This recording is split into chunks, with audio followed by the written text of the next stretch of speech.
Salut à tous, je suis très contente aujourd'hui de vous retrouver pour qu'on fête ensemble les 3 ans de ma chaîne. À cette occasion, je vous avais demandé sur les réseaux sociaux ce que vous vouliez comme vidéo pour cette journée un petit peu spéciale. Je vous avais proposé 3 choix de vidéos ainsi qu'un 4e choix ouvert dans lequel vous pouviez me proposer vos idées de vidéos. Pour certains, quand j'ai proposé une vidéo collection Funko Pop, j'ai parlé un petit peu chinois.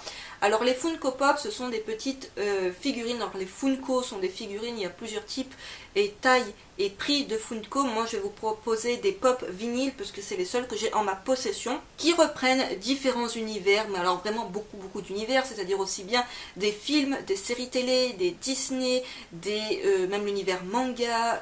Il y a énormément de choses qui sont adaptées en Funko. J'ai en ma possession 24 Funko Pop, je compte en acquérir pas mal d'autres et je vais vous dire après celles que j'en commande. Au niveau des prix, ça oscille vraiment. On a des Funko qu'on peut trouver à partir de 10 €, voire moins de 10 €. J'en ai vu sur Amazon qui étaient entre 6 et 9 €. Alors vraiment, je vous conseille de vous méfier quand même avec Amazon, puisque parfois on se prend des frais de port de fifou derrière et du coup on se retrouve à payer la Funko le même prix qu'on l'aurait payé finalement en magasin, sachant que les 3/4 du temps le prix lambda d'une Funko ça reste 15 €. Après vous avez des modèles un petit peu plus gros. Personnellement j'ai un modèle un petit peu plus gros que j'ai payé 26 €, mais parce que c'était une importation, je l'ai fait importer des États-Unis. Du coup j'ai payé des super frais de port derrière. Il y en a qui sont à 20 € puisque ce sont des modèles un petit peu rares.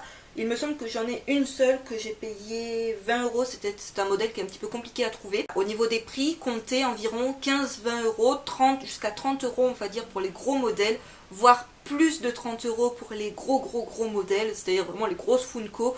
Mais grosso modo pour 15-20 € vous avez déjà pas mal de modèles. Alors ensuite, où ça s'achète? Alors personnellement les 3/4 de mes Funko je les achète chez mon libraire, donc à l'Antre du Snorgle à Marseille, ça ne change pas. J'en avais également acheté à Alpha BD à Nice, donc même principe, c'est le groupe Canal BD. Ce sont des magasins spécialisés manga BD qui vendent également des Funko Pop. Vous pouvez en trouver, si je ne dis pas de bêtises, à la Fnac. Vous pouvez en trouver un petit peu dans tout ce qui est Cash Express, ce genre de magasin là qui vend un petit peu des trucs d'occasion et tout. Dans les caches que j'ai pu trouver, celui qui est rue de Rome à Marseille notamment a un énorme choix de Funko Pop neuves. Voilà, c'est pas du tout des retours de clients, des occasions, ce genre de choses. C'est vraiment des Funko neuves qu'ils vendent au prix de 15 €. Le prix tout à fait normal. Pour celles et ceux qui n'ont ni magasin spécialisé manga, ni Cultura, Fnac ou Cash Express autour de chez eux, vous pouvez très facilement en trouver sur pas mal de sites internet, notamment Amazon et Fnac. Voilà, c'est pour citer les plus gros. Mais il y a énormément de sites. Vous tapez Funko Pop sur internet et vous pouvez en trouver même sur eBay, sur Le Bon Coin. Il y a des gens qui en revendent. Donc voilà, vous pouvez en trouver absolument partout, vous n'avez aucune excuse. Alors à présent, on va parler des choses qui fâchent, on va parler de les conserver ou non dans leur boîte d'origine. Et vous vous en doutez un petit peu si vous regardez mes vidéos et que vous les voyez en arrière-plan sur ma Mangatech, je ne conserve pas mes Funko Pop dans les boîtes. Je le faisais au début, je conservais vraiment toutes les Funko dans leur boîte d'origine, ce qui fait que effectivement si elles se cassaient la gueule, elles se cassaient la gueule avec la boîte et du coup elles ne s'abîmaient pas. Effectivement c'était la boîte qui prenait la poussière et pas la Funko Pop, du coup il suffisait de passer un coup sur la boîte, bien que il suffit de passer un coup sur la Funko, c'est exactement la même chose. Et certains, alors j'ai l'impression qu'on est dans le noir d'un coup, je tiens à dire qu'il est même pas 2 h de l'après-midi et il fait un temps dégueulasse à Marseille. Je suis désolée pour la luminosité de cette vidéo. Les Funko perdent de leur valeur quand elles ne sont plus dans leur boîte, puisque la boîte étant un gage d'authenticité, du fait que c'est pas une copie, du fait que vu qu'elle est conservée dans sa boîte, ça lui donne encore un petit peu son côté collector, tout ça. Personnellement, je n'en ai rien à faire de ce côté valeur du fait de les revendre après plus tard, puisque je ne compte pas les revendre de toute manière. Si un jour j'en arrête d'en acheter pour faute d'argent ou que je n'ai plus la passion des Funko, eh bien voilà, je m'arrêterai là, mais je n'ai pas du tout dans l'idée de les revendre un jour. Et je trouve les conserver dans les boîtes assez moche. Voilà, moi j'aime bien les disposer un petit peu sur ma Mangatech. Elles ne sont pas toutes sur ma Mangatech, il y en a beaucoup trop, maintenant j'en ai 24, du coup il y en a qui ne sont pas sur la Mangatech, qui sont ailleurs chez moi, tout simplement. J'aime bien voir le personnage hors de sa boîte, donc du coup on voit bien le personnage, on le voit bien sous toutes les coutures finalement. Et s'il prend la poussière, et bien un petit coup de chiffon dessus et c'est fini. En même temps je suis allergique à la poussière, donc je peux vous dire qu'elles sont relativement propres. Je fais partie de la team Without Boîte. Voilà, moi je ne conserve pas les boîtes, je les conservais au début, je les mettais au-dessus, j'en ai d'ailleurs encore un tout petit peu au-dessus de la Mangatech, mais petit à petit j'en suis venue à les jeter parce que de manière elles ne retournent jamais dans leur boîte et je trouve ça particulièrement inutile en fait de les conserver dans les boîtes, même si je comprends que certains c'est pour les empiler et en faire des murs entiers. Voilà, ça je peux comprendre, mais personnellement je les ai sans les boîtes. J'en viens à présent à ce qui je pense vous intéressera décidément le plus, c'est-à-dire les Funko Pop que je possède. Alors je vais commencer avec la première que j'ai achetée. Il s'agit de la Funko Pop de The Crow. Alors je vous mettrai dans la barre d'infos la liste de toutes les Funko Pop que j'ai en ma possession, ainsi que leur intitulé exact si vous voulez les retrouver, pas seulement de visu, mais en tapant le nom entier de la Funko, ainsi que le numéro, puisque chaque Funko a un numéro. Donc je vous mettrai tout ça dans la barre d'infos si jamais ça vous intéresse. Donc la première que j'ai achetée, c'est celle de The Crow. Je l'ai achetée lors de la Japan Expo Sud, donc la Japan Expo de Marseille, en 2015. Alors pourquoi celle-ci, puisque c'est aussi une vidéo pour vous expliquer pourquoi ces Funko Pop là et pas d'autres. Et bien tout simplement parce que The Crow fait partie, je parle pour le premier film The Crow, pas pour tout ce qui a été fait après et pas pour la série télé non plus, fait partie de mes films préférés dont je ne me lasse pas. C'est vraiment une histoire que je trouve magnifique. C'est un film qui pour moi n'a absolument pas vieilli et que je vous recommande de voir si vous ne l'avez pas vu, si vous ne connaissez pas. Et voilà, la petite Funko toute simple de The Crow que je trouve vraiment dingue. Voilà, c'est la première que j'ai eue en ma possession et ça a été le début, comme vous l'aurez compris, d'une grosse addiction. Je n'ai pas en tête la chronologie de dans quel sens je les ai achetés. J'ai juste la dernière que j'ai achetée de mémoire, c'est celle de Deadpool, qui est une Funko avec une bubble head, c'est-à-dire une tête, comme vous le voyez, qui bouge. J'ai choisi personnellement la version avec le gun, puisqu'il y a genre une bonne dizaine de versions de Funko Deadpool. Il y en a avec les sabres, il y en a où à la place du gun il a un canard en caoutchouc. Il y a beaucoup de versions, une version un petit peu cow-boy. Il y a eu énormément de versions de Deadpool et je trouvais celle-ci assez sympa, sachant que c'est un film que j'ai beaucoup aimé. Donc j'avais vraiment envie d'avoir une Funko de Deadpool dans ma collection. On va passer vraiment à celle où il y en a plusieurs dans la même collection. Alors j'en ai deux de Game of Thrones. Donc celle que j'ai achetée, c'est celle de Daenerys, donc la version avec la robe bleue, puisqu'il y a genre là encore énormément de versions de Daenerys. Il y a une version avec notamment les dragons, il y a une version où elle est carrément sur le dragon, ça c'est une grosse Funko. Il y a eu la version avec une robe blanche, il me semble qu'il y a eu beaucoup de versions de Daenerys. Celle-ci tire un peu la gueule. Je dois vous avouer, c'est un petit peu pouf, elle tire la gueule. Voilà, donc je vous montre un petit peu ce que ça donne. Je la tiens en même temps parce que sinon elle se casse un petit peu la figure de son socle.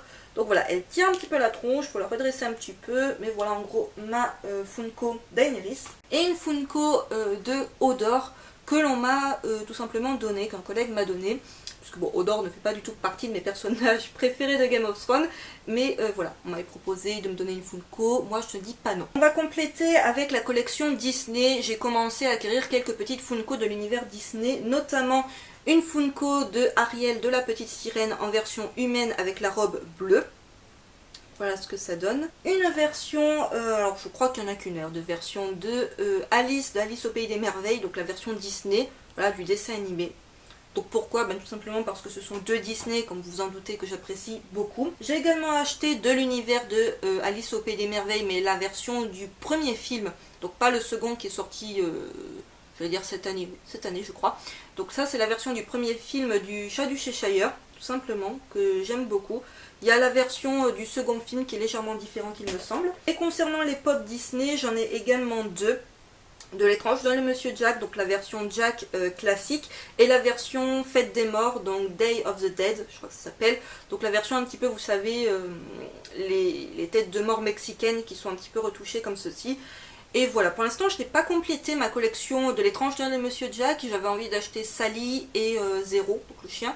Pour l'instant je ne les ai pas complétés, mais c'est en projet. Voilà, tôt ou tard d'avoir les Sally qui vont avec les Jack, pour faire vraiment les duos. Concernant les Sailor Moon, alors j'ai deux pop de l'univers de Sailor Moon. J'ai déjà Sailor Mars, qui tient avec son petit... alors qui tient pas hyper bien avec son petit...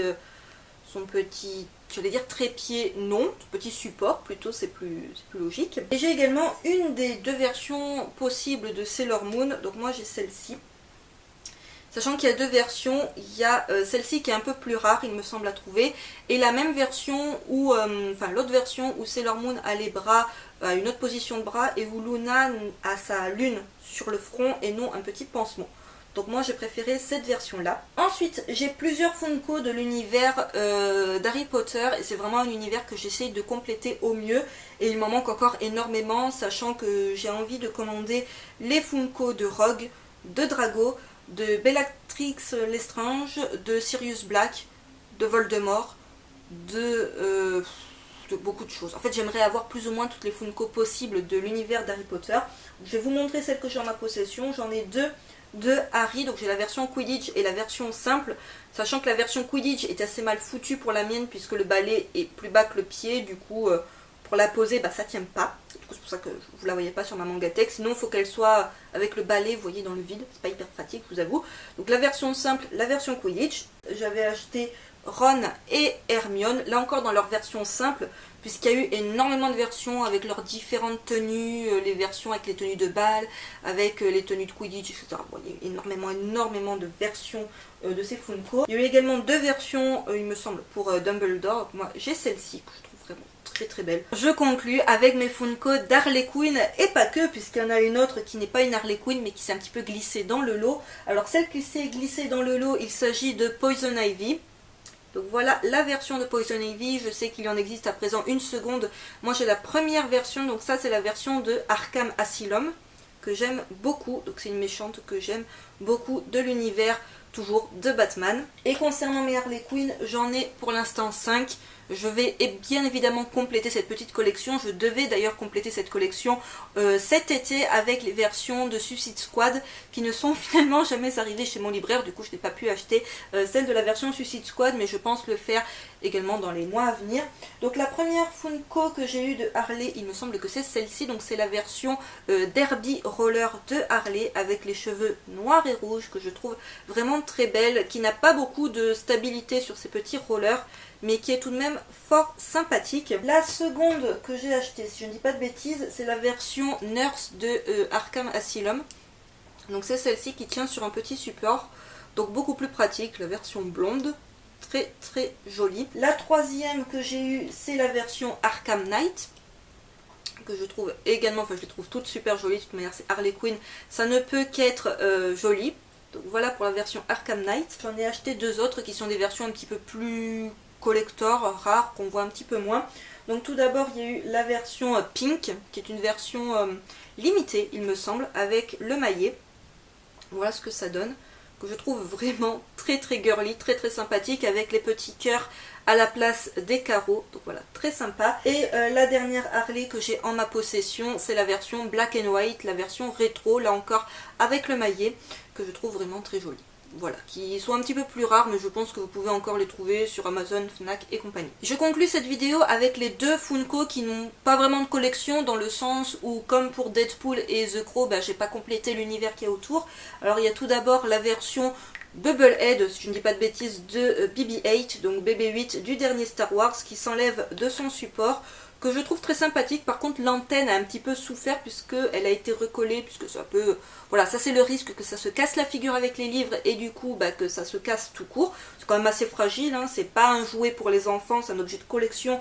Je tiens à le préciser, si vous aviez des doutes, si vous pensiez que c'était des jouets pour enfants, ce n'est pas le cas. Et la plus grosse Funko de ma collection, je termine avec celle-ci, qui est également celle qui m'a coûté le plus cher, puisqu'elle m'a coûté 26 € à peu près. Alors elle ne coûte pas 26 €, vous pouvez l'avoir pour beaucoup moins cher, pour dans les 20 € quand même, parce que c'est un gros modèle. Mais je l'ai eu un petit peu plus cher, puisqu'à l'époque où j'ai voulu l'acheter, elle est un petit peu en rupture de stock absolument partout, et du coup j'étais passée via un revendeur américain. sur Amazon, et du coup j'avais payé les frais de port puisqu'elle venait des États-Unis. Donc tout simplement elle m'était revenue à genre 20 € plus 6 € de frais de port, une connerie comme ça.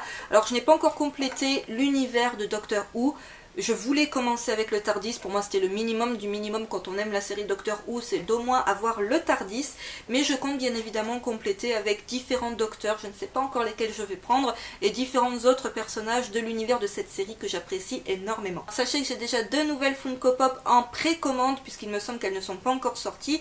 Il s'agit de la Funko de Red Sonja et de la Funko de Alex Delarge, qui est le personnage principal d'Orange Mécanique, qui fait partie très clairement de mes films préférés. Donc ce sont probablement les 2 prochaines Funko que vous retrouverez à la fin de mes book hauls. J'en ai terminé pour cette présentation de ma petite collection de Funko Pop. J'espère que cette vidéo vous aura plu. N'hésitez pas à me dire en commentaire quelles sont les Funko Pop que vous possédez, celles que vous comptez acheter, si c'est un univers qui vous plaît ou pas du tout, comment vous choisissez celles que vous achetez. Sur ce, je vous retrouve très vite pour une prochaine vidéo. Bye!